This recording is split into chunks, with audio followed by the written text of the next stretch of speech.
as the topic of the day will be a relationship talk, basically, Major will be dealing with the issue of changing the attitude towards marriage.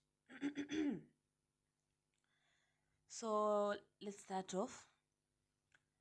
So marriage, according to initially in our traditional the stages of life, according to our traditions, marriage was one of the stages of life which was really, it was a common and it was a must for a person, for every person in the tradition, every person in the society to undergo that ritual or that stage. But nowadays, due to the issue of the social, economic, and even cultural factors, uh, these are like short a marriage and all this rite of passage, it being a must, it being the rite of passage, it has really shifted. So kitambo, for example, in our societies, ama pia tulikuwa tunaona kwa in our societies, in our communities, like it was mandatory for every young man, for example, after undergo puberty, after amefika puberty, after amekuwa circumcised, the boy was supposed to is it okay? The boy was supposed to lazima alikuwa after circumcision alikuwa anafaa kwenda kuoa tayari, kwa sababu tayari alikuwa ameshafikia the stages of marriage. So but now tunafind watu, hata mtu ako 30 years, mtu ako 35 na hata ana haraka ya kuoa. So we want to we want to try and see what are the factors yenye inafanya mtu paka anasema marriage is not for me, ama anasema no, I'm not ready to get married, like I'm not even planning to get married. So one of the factors which has contributed into that is the rise of career and financial independence and personal freedom. So you find like someone, for example, anafanya the career of medicine and it takes him or her 6 years before a graduate. So I find like that person already dedicated his or her life to the career. So hata ana ile like afikirie ama ana ile like ana ile fikra ya kwamba like after this I'm going to get married. No, for him or for her it's that after nimaliza with my career, I'm supposed to go find a job, try to put my life at steady, try to fix my life, you know.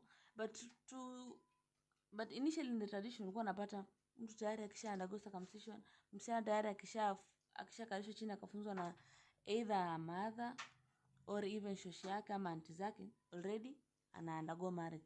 But due to the issue of modernization, or should I say industrialization, the issue of career also, career choices has also led to the effect, or has also affected the whole issue of marriage. Another one is financial independence. So you find that in our societies nowadays, in our modern societies nowadays, you find that, for example, when a woman is financially independent, you know, watu wamekuwa kilalamika, mwanamke akishapata kazi atafikiri kuhusu ndoa. I don't know, when a woman, kama mwanamke amepata kazi, maybe you are already in a married situation, kama mwanamke ako na kazi and then bwana ana, like they say that a woman ndo anakuwa like they say ndo anakuwa like a man, and become like a man in that house, like everything runs through her order, but we find that so that hiyo pia imeweza kuchangia like imefanya watu like have a really negative attitude towards marriage. Well, to some it has happened, it's true, and maybe to some even might be just some misconception, you know. So what if you try and empower your woman akuwe employed? So how sure are you at kwamba ama mkioana like atakuwa the same of that? Kwani also you are a man there. It's not a must for you to have money so that you can become the man of the house. No, all you have to do is that there are roles and responsibility for each and every one of you, because already when you come together, you are two people from different backgrounds, you're two people from different genders, and in our societies, these different genders already, they have been assigned tasks and roles and responsibilities in which each of the married couple, each of the partners, is supposed to fulfill. So another one is also the factor of personal freedom. For example, you find that unapata maybe mtu undergo, let's say, a heartbreak, and maybe that person was in a very long relationship, or maybe a very like alikuwa very committed in that relationship, and then maybe one partner will cheat, ama maybe one partner limdharau, ama maybe one partner really messed up. So huyo, ama maybe for example, maybe the one person undergo a trauma, maybe he or she was raped, maybe by the close relatives, friends, or even unknown people, or even strangers. So unafanya like hiyo trauma imekuwa ikiwakari in their lives, ama wamekuwa kibeba hiyo trauma ambayo like inafanya wakue anxious, inafanya wakue fearfully, and even they, for example, they even like object to the whole issue, ama they don't even trust the whole issue, ama the whole topic of marriage. You get it? So you find that hiyo trauma pia ina cut off hata mtu hatafikiria issue yote kuhusu marriage.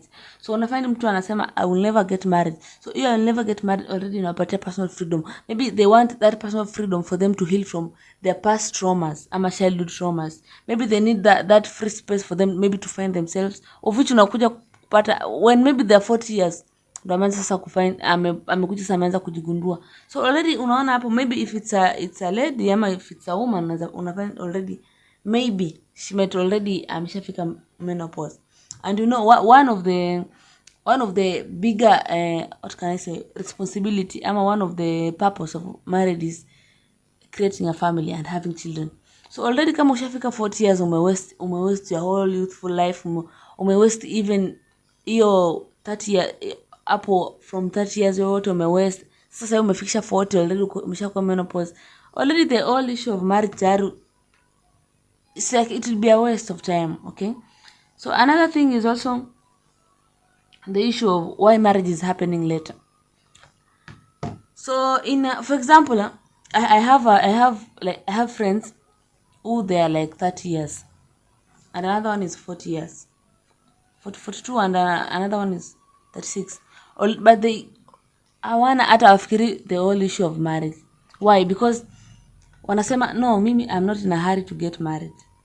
Kama nilipangiwa kuolewa nitaolewa tu, na kama nilipangiwa kupata bibi nitapata bibi tu. So why is this what factors ina cause like marriage to happen later? For example, mtu amefika 40 years ndio anaanza kufikiria kuhusu marriage. Mtu amefika 36 years ndio anaanza kufikiria marriage. I think one of it is the whole issue of a career choice, as I had said earlier. So for example, like the course of medicine really requires a lot of time, you know, course of medicine, and I think also engineering also, and I think also law. Hizo vitu huwa zinachukua a lot of time for someone to read, I mean for someone to complete and get a degree of even masters. So you find already mtu amekuwa committed kwa career yake ambayo anafanya. So already by the time amefikisha like sema kama amefika 40 ndo anaanza kurealize kumbe I'm supposed to get married. No. But all through the life amekuwa kichase after money. So now when already it's too late, unaanza kufikiria kuhusu kutafuta marriage sasa. Another one is establishing, another one is compatibility seeking. With marriage viewed as a partnership for personal fulfillment rather than for economic or social duty, people take more time to find a perfect match and often cohabit first to test compatibility. So another factor is compatibility seeking. So you find that umekaa with sema kama a man ama a woman amekaa with his or a partner maybe for 10 years na hajafikiria kuhusu marriage. At all that time anajaribu ku try and understand, to try and find out if they are compatible enough in order for them maybe to start a family, or maybe in order for them maybe to make their own home, you know.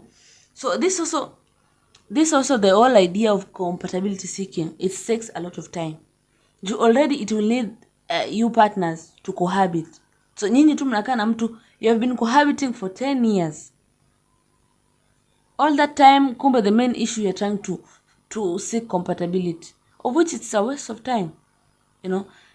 Maybe you can take even 1 year, 2 years, but it depends with their personal preferences, or even with the choices that you make, you know. So that is also compatibility seeking is also a factor which really affects or which causes marriage to happen later. Another one is life experience first. There's a desire to live life independently, travel, establish oneself, and understand personal needs before committing. So you might find that a person for example amestay long kabla haja get married, ama tuseme ame stay long akiwa single sasa amefika 45 years anaanza kufikiria kuhusu marriage. Why? This is because maybe there's an issue of a life experience first. So mtu amekaa chini akasema no, me I don't want to get married first until ni experience life. So kama ni soft life, I want to experience soft life. So I want to travel to this country, to your destined country, maybe destined country which you are desired, ama which you are dreamed of. Maybe you want to do the things which you said you wanted, maybe you wrote in your diary, ama in your life goals that you want to do first, then you finish, and then sasa unaanza kufikiria kuhusu maisha. That is also another factor. So there's also an issue of urban versus rural differences. So you find that, for example, in the urban areas, ama in the industrial areas, for example, ama in towns, the rate of marriage is very low as compared to people living in rural areas where watu wanaishi ushago. Why? This is because you see, in urban areas already watu wanaishi watu ambao kule urban areas watu wanakaa watu ambao maybe wanafanya kazi nyingi zinapatikana huko town, you see. So most of the people wanaenda town ni people ambao they are already educated, ni watu ambao tayari wanajielewa kwa maisha yao. Some even go there just to enjoy life, unaona. So already that whole attitude and also higher educations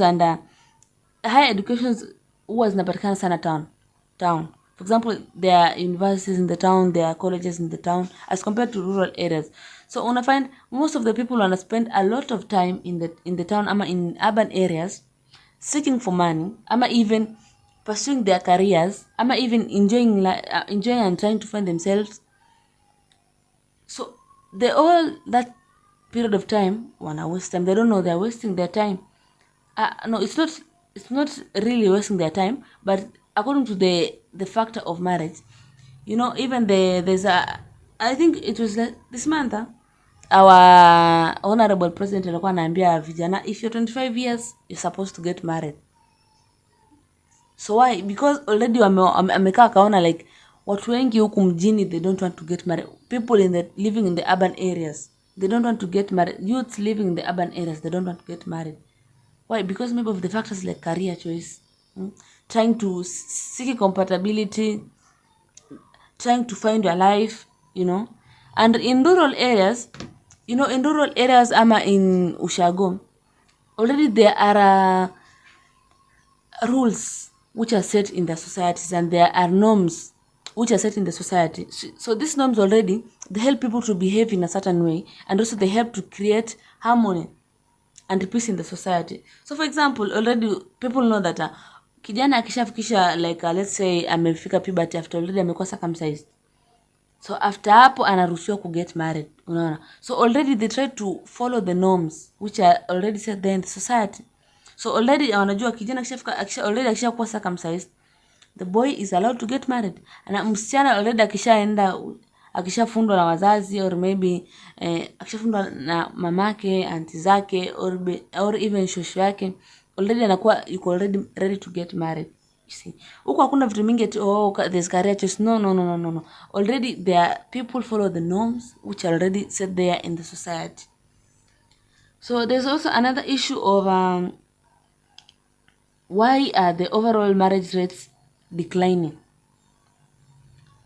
So this is the statistical outcome of the factors above. Fewer people are choosing to marry or even to get married. And why? One of the factors that has led to that is the rise of the alternatives. What does that mean? Long-term cohabitation without marriage has become a social acceptable norm. The rise of the alternatives. So people in the urban areas, or even, for example, in the universities, there are students who really practice cohabitation. So you find that someone anasema, so already that cohabitation comes as an alternative. So it's not a must for me to get married, but I can cohabit. Why? Because at the end of the day, cohabitation is the same as marriage. Because if I cohabit with someone, already hizo roles zenye ambazo ningekuwa, for example, you cohabit with a boy, for example, ama a man. So already it's like you become his or her, you become his wife already. So you start fulfilling the duties of you start fulfilling the wifely duties. If it's a boy, already you start fulfilling the husband duties. And mind you, already you have not even gotten married. It's just the cohabitation. So that cohabitation comes as an alternative way. Another one is the focus on quality. The bar of marriage is higher. People will rather remain single than be in an unsatisfying marriage. So focus of quality. So you find people that are mtu anasema, why should I get married while already naweza kuwa single, enjoy my life. I can travel, I can do whatever I want with my life. If it's clubbing, I can go clubbing. If it's finding new partners, I can find as many as I want. I can change my partners as I want. Already people see marriage as a burden. Some even see marriage as a curse, because they fear that or even they feel that already wakati unakaa peke yako, already there's that peace of mind, there's that tranquility which you get when you stay alone, or even there's that peace, and there's that like self understanding that already you experience. But already tayari ukishaanza kuleta mtu ama ukishaanza conclude mtu kwa maisha yako, tayari huyu ni mtu mwenye amekuja with his or her own values which are different from yours. Unaona, akona culture nyingine ambayo ni tofauti na yako. Unaona, so even someone fear maybe huyu mtu atanikoroga akili yangu, or maybe even their culture. For example, mtu anaogopa kuoa Mkamba, anasema I don't know, they maybe wana practice witchcraft. Mtu anaogopa kuolewa na Mkisia, anasema maybe already wana practice witchcraft. Mtu anaogopa kuolewa na Mjaka, maybe anasema these people like they cheat a lot. Already there's that misunderstanding, there's that stigma, and there's that there's that like let me say it's a stigma, and there's that a myth already which is there in our daily lives. The more you interact with people, the more you get to understand, the more they equip you with ideas. Some are good, some are bad. That is why we are always told that make sure the friends which you have, the people which you interact with, it's not everything that they tell you you have to take it into your mind. So some things you have to choose. Choose what you need to choose, what will be helpful for you, na ile ambayo kusaidia wachana nayo. So another thing is also the structural barriers. For some, economic instability, student debt, for example, student debt, high housing cost makes marriage and family formation seem financially out of reach. So there's also the issue of structural barriers. So for example, mtu ana feel like I am unemployed, I don't have money. So how do you expect me nianze kuchukua mtoto watu atinaishi naye, ama nianze kumwoa mtoto watu and then nije nimlete katika maisha ambayo anapitia shida after shida every day, ama anapitia trouble? Already this looks like it's like unamleta mtoto watu kwa mateso. So people choose like no, let me stay away from marriage maybe until I find money, and by the time unangana kutafuta pesa, unangana kutafuta kazi, already maybe 10 years imesonga, kitamboje kujitafuta. So thank you very much. I have been your host and Patience Maramba, and I hope that you really had a good time and a good session. So in case that you have any questions, please, you can type there, you can comment there to our YouTube channel at Gwira Gwira Podcast. Please like, share, and subscribe. Thank you.